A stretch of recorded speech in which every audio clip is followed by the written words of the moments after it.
it's just lays it out there for you that it's not necessarily a black or white thing. They talk about, and in one definition I saw, it was the influx of middle class residents. And so certainly we would qualify for that. Now, what do we normally see, though? What appears to be the norm? Now, that is a little different from the definition. When you look at, and I remember the last time we were in D.C., we were just kind of commenting on what we saw along Southern Avenue, and now Capitol Hill actually comes all the way out almost to Eastern Avenue and Southern Avenue and those types of things. And, you know, you look at the U Street corridor and 16th Street and other places like that, you see what's happening. Now, you know, there certainly is there's another side to this thing. There's two sides to it, of course. The one side, of course, is, all right, when you had the property, why didn't you take care of it? And we've heard that argument before as well. Now, that's an internal thing, you know, in our communities, is taking care of. You remember Thin Bag growing up in Baltimore. Remember the Afro Clean blocks and how for rows and rows and rows, Druid Hill Avenue and McCullough Street and all these places, those white cleaning your stoops. Oh my and gosh, man, those steps were spotless. And people had trash ball. Right, and people had so much pride in those neighborhoods. They would get old tires and paint them and put flowers in them and all kinds of amazing things. And so it kind of hurts when you drive down those streets now to see that same level of pride doesn't appear to be there like it used to be. And but what happens is that either people stop taking care of them, people have transitioned and other things, and people can't afford the taxes. And then you have groups that'll come in and buy them up, fix them, and now that same house that was, you know, that your grandfather paid $30,000 for back in 1950, that house now in D.C. is now $600,000.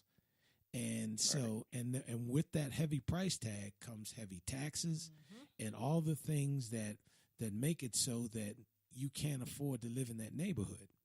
Because just because you've been there for 30 years, but guess what?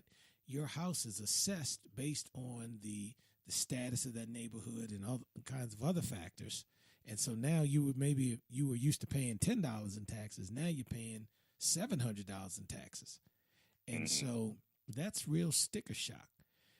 And it seems to be happening more in African American communities, at least the appearance, than in other communities. And so that is a matter of concern. And I think that we need to look at the statistical remedies and see how we can avoid these things happening by first taking care of what we have. You know what I mean? I think that's one of the key things. It's just, I mean, you know, because it could be, the other side. If they're fixing up a neighborhood and making places, you know,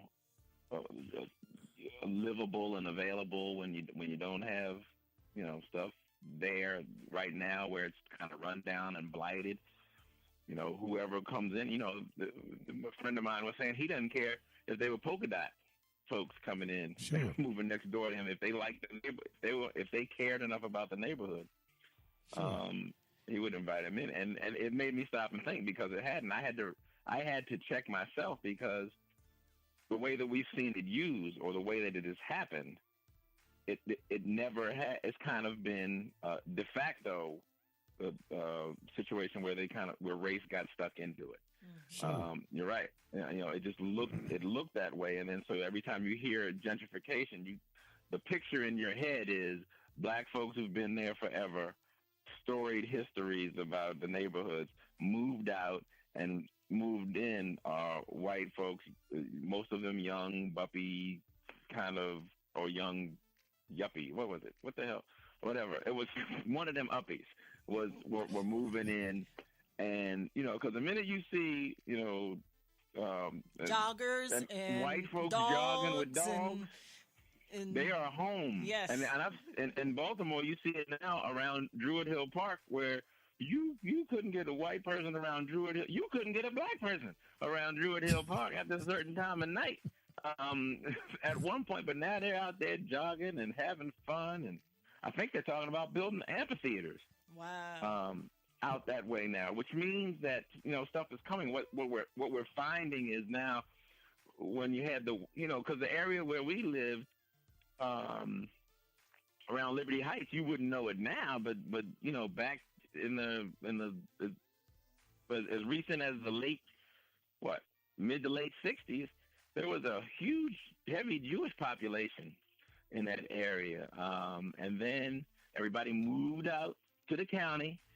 And Reisterstown. Yeah, Reisterstown. Way out in the county. Everybody, and I'm sure they did it. You people who are listening all over the place, you can insert whatever street name you have, and you see the same thing happen in your city, where everybody went out to the county, and then the black folks said, "Ooh, we want to go out to the county too," and they left and went to the county, and now the white folks leapfrogged back over the black folks and moved back into the city.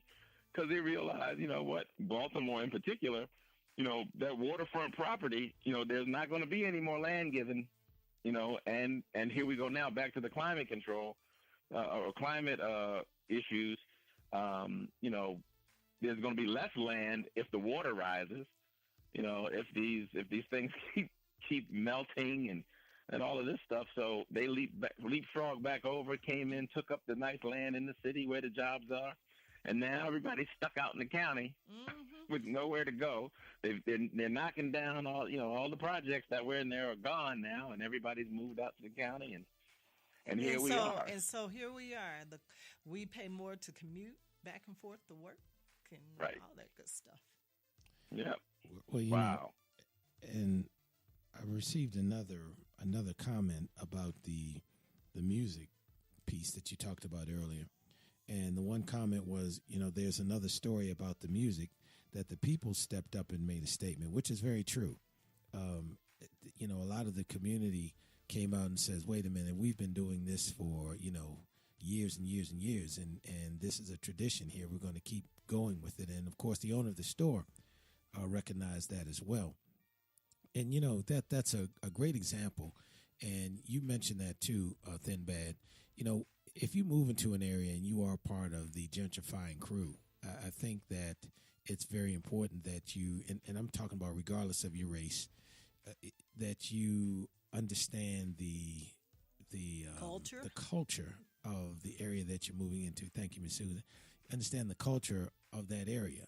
So, for example, regardless of who you are, because I remember when I was in college, Jesse Jackson bought a big house down near Howard and renovated it, and they were starting that process even back 300 years ago. And so now people are really buying around that area because it's a beautiful area around there. But I think whoever you are, when you're moving into an area like that has such historical significance, you need to understand where you're moving, and you need to appreciate it and do all that you can to cultivate it.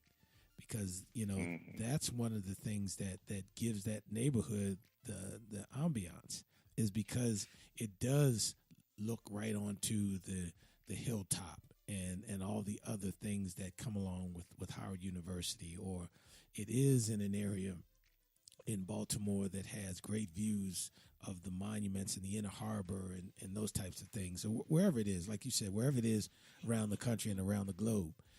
And I think that's the thing that happened at Howard. It just didn't seem that there was an appreciation for the significance of that area. I mean, when you think of the Howard Theater and, Howard University itself and U Street and, just all these other iconic places that have been so near and dear to many people, not just African Americans, but, people of all races who appreciate culture and diversity and that type of stuff. Yeah. It's just the arrogance of ignorance, boy. I mean, these folks coming in, some of them are coming in, moving into, to such storied history that they could care less. They have no idea, what they're doing or where they are. And it, seems like they just have no appreciation for that. They're just gonna come in, set up shop, and do what they want to do. Exactly. Sheesh.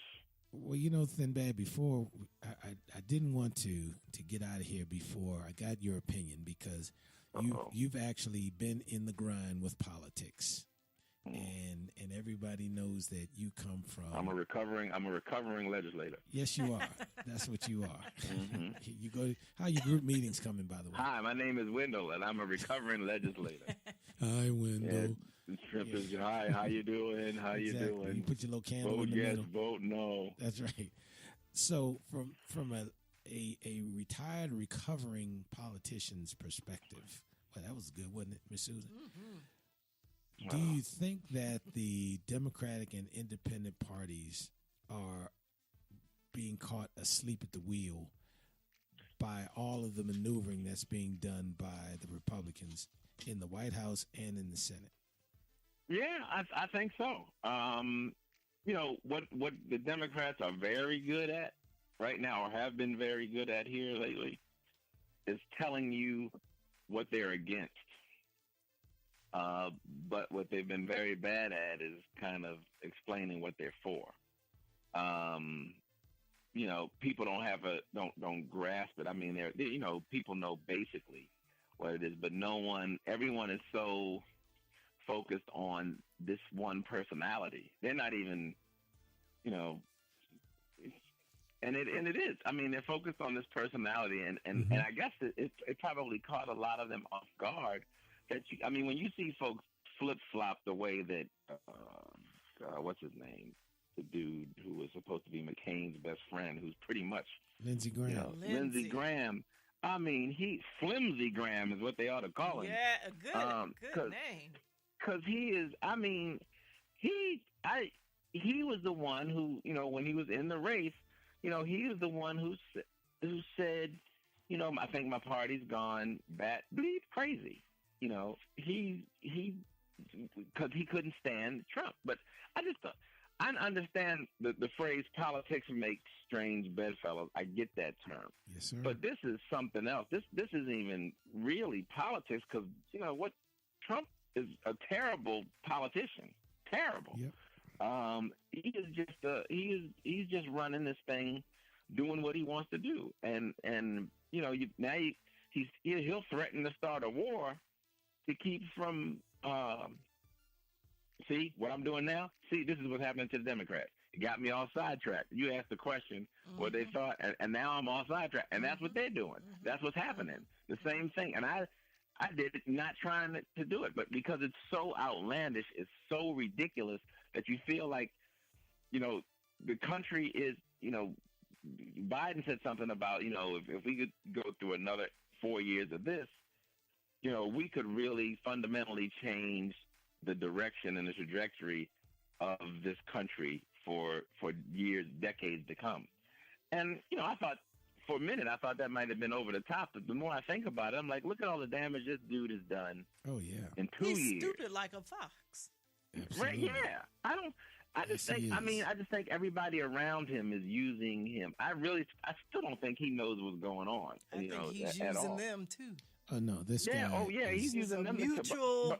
He's definitely a mutual stupid relationship. But all he wants to do is have his name protected and his kids protected. I don't think he really gives a damn about the country. Really, I don't think he really he can't and do some of the things he does and keep this divisiveness going. I mean, we won't have to worry about terrorists and anything from the outside. We'll be tearing ourselves up from the inside. Right. Well, and that goes crazy. And that goes right back to the discussion that Ms. Susan and I have been having. When you look at what these guys are doing, I mean, when you look at DeVos in education and the wild thing she was doing, the wildest thing she did, well, the latest thing was the whole thing with the Special Olympics, and then you look at Ben Carson just saying he didn't recognize or realize slavery was what it was, and I'm paraphrasing, of course. Right. And when you look at that type of aloofness, if you will, you're right. It's very scary.